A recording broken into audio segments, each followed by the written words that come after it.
Dans la Haftara que nous lirons ce Shabbat après avoir lu les deux parachiotes de Chukat et Balak qui sont jumelés cette année, nous voyons que le prophète Micha s'adresse à Israël de manière très sévère et il leur annonce que Dieu va carrément intenter un procès à son peuple.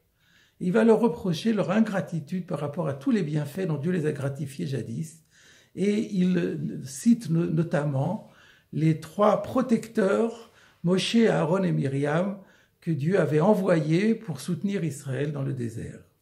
Ceci s'accorde très bien avec un enseignement de la Gemara de Ta'anit, d'Aftet Amud Aleph, qui nous dit que Moshe, Aaron et Myriam, tous les trois, ont été à la source de trois bienfaits qui ont été accordés à Israël.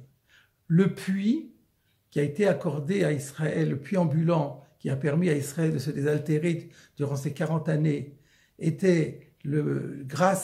été fourni, si l'on peut dire, grâce à Myriam.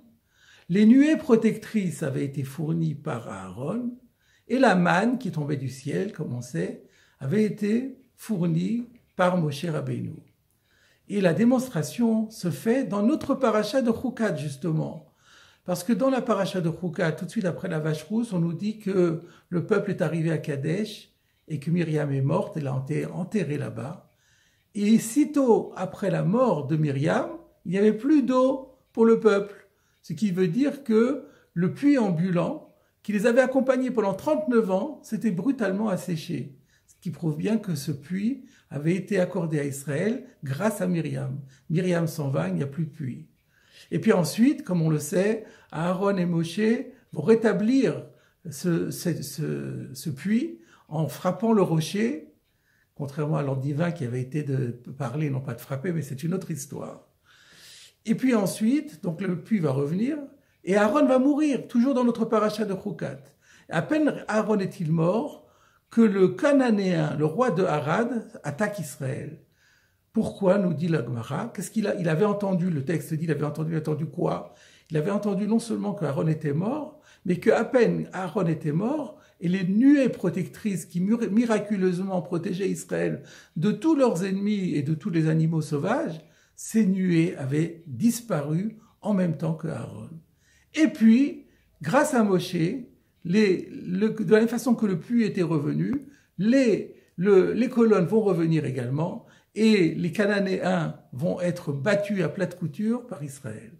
Et puis finalement, lorsque Moshe mourra, eh bien, ces trois cadeaux, le puits, les nuées protectrices, la manne, vont disparaître une fois pour toutes, ce qui montre bien que c'était grâce à Moshe que la manne était tombée et que les deux autres bienfaits avaient été rétablis grâce à Moshe.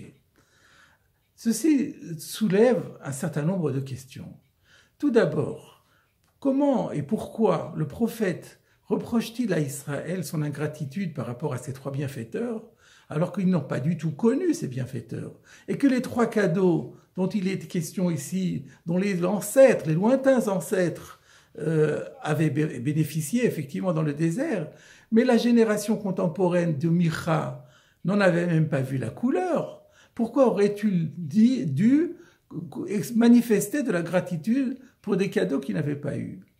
Deuxième question, pourquoi faut-il trois bienfaiteurs pour trois cadeaux?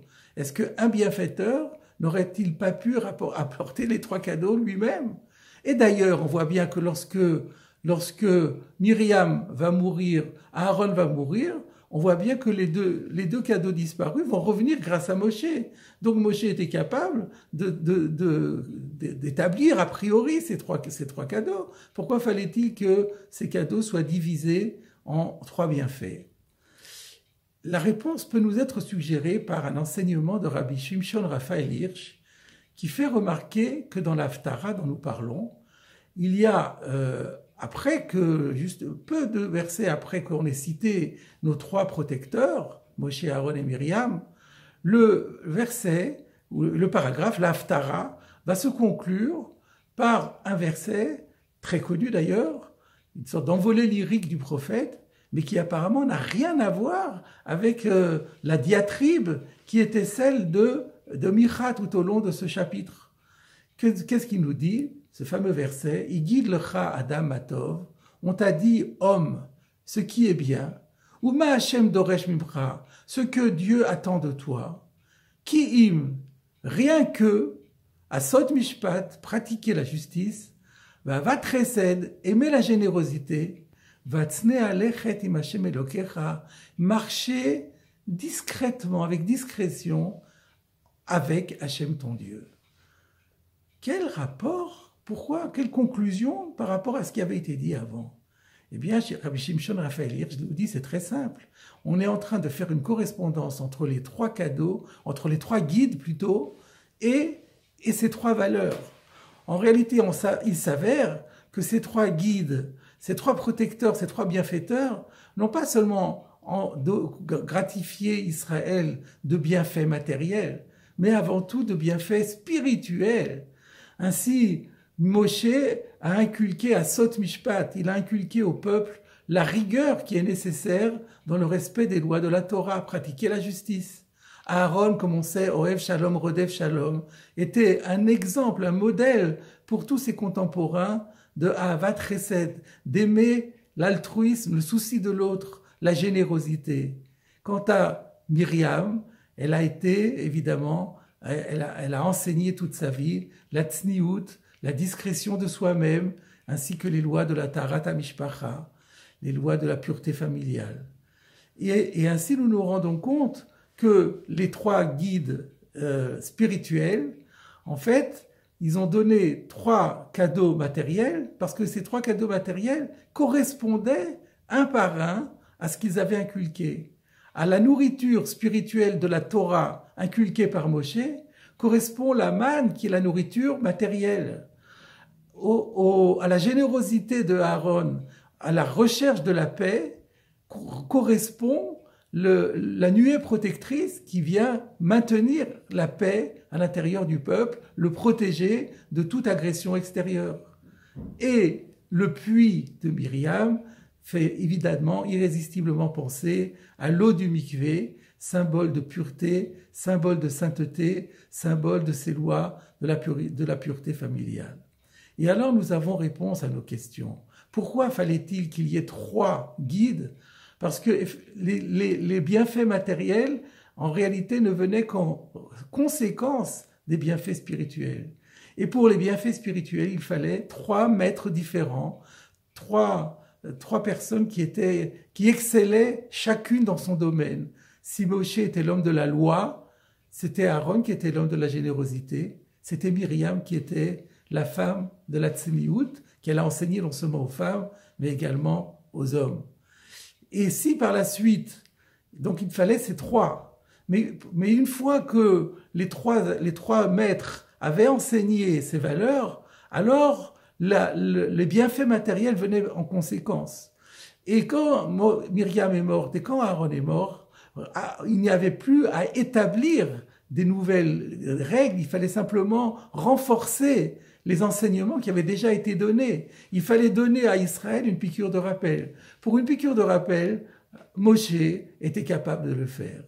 Et c'est pourquoi, au départ, il en fallait trois, mais à la fin, ça suffit avec Moshe Rabbeinu.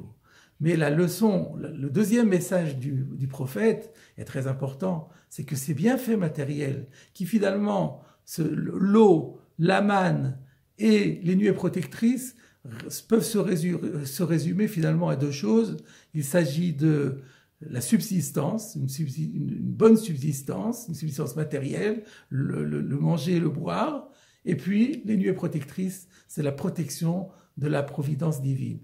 Eh bien, pour jouir et bénéficier de cette protection, il suffit simplement de continuer à perpétuer l'enseignement de ces trois guides. Et c'est ça que Micha reproche à ses contemporains en leur disant « Mais vous ne suivez pas suffisamment l'enseignement de vos anciens guides et vous devriez leur manifester toute votre reconnaissance car il ne tient qu'à vous de continuer en perpétuant leur exemple eh bien, à bénéficier de toujours de ces mêmes cadeaux. » Voilà, mes chers amis, la grande leçon qui ressort de nos deux parachiotes et de la Haftara, c'est que si nous voulons nous assurer d'une bonne subsistance, si nous voulons nous assurer de la protection divine permanente, ce n'est pas difficile.